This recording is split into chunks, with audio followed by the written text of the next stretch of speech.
महाप्रभु ज्वरे पड़िछन्ति। स्त्री अंगरे तांकर केते जंत्रणा। ए कष्ट देखि दैता सेवक भारी विकल हेउछन्ति। प्रभु एते कष्टरे अछन्ति, सेमाने भी निजर सबु सुख को त्याग करि दैछन्ति। श्री परम ब्रह्म दारुदेवता चतुर्धामूर्ति रूपे श्रीक्षेत्रर श्रीमंदिर एही मर्त्य वैकुंठरे प्रभु मनुष्य परि लीला करुछन्ति। अणसर और महाअणसर महाप्रभुंक विरल लीला अणसर प्रतिवर्ष देवस्नान पूर्णमी परठारु 15 दिन गुप्त सेवारे अणसर गृहरे दैतापति मानक गोष्ठी सेवा करती और महाअणसर नवकलेबर समय 45 दिन गुप्त सेवा करा जाए।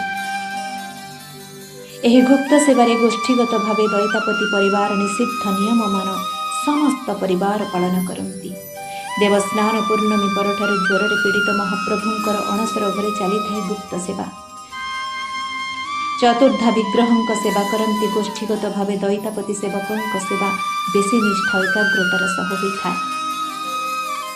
अणसर और महाअणसर समय दैतापति परिवार विवाहित झील माने बाप घर को आसती नहीं। ठाकुर माने अणसर घरे थिबा बेले एही भली किछि नियम पालन करती दैतापति परिवार। अणसर और महाअणसर समय प्रत्येक दैतापति परिवार शुद्धपुत्त भावे सेवा करती। स्नान पूर्णिमा पूर्वर घर पोशाक पत्र सबकिछि सफा करा जाए। रोषेई घर ठाकुर घर भल भावे धुआधुई होई धौला जाए। स्नान पूर्णमी दिन स्नान जल दैतापति घर को आनी बड़ बड़िया को लागि करा जाए। एही स्नान जल माटी हांडी रे पड़िबा परे हविषान्न तैयारी हुए। दैतापति परिवार स्त्री लोक माने पाट शाढ़ी परिधान करी काठ चुली रे हविषान्न तैयारी करती।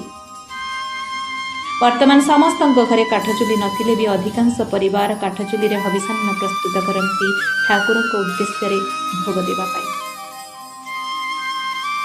जहार काठ चुली नाही से माने नुआ गैस चूल्हा रे हविषान्न तैयारी करती। श्रीमंदिर रे जेउ भली पारंपरिक भावे विभिन्न परिबा पड़ी डालमा एवं अन्न तैयारी हुए। प्रत्येक परिवार जो माने बाहर को काम रे जाती सूर्यास्त पूर्वर घर को फेरी हविषान्न सेवन करती।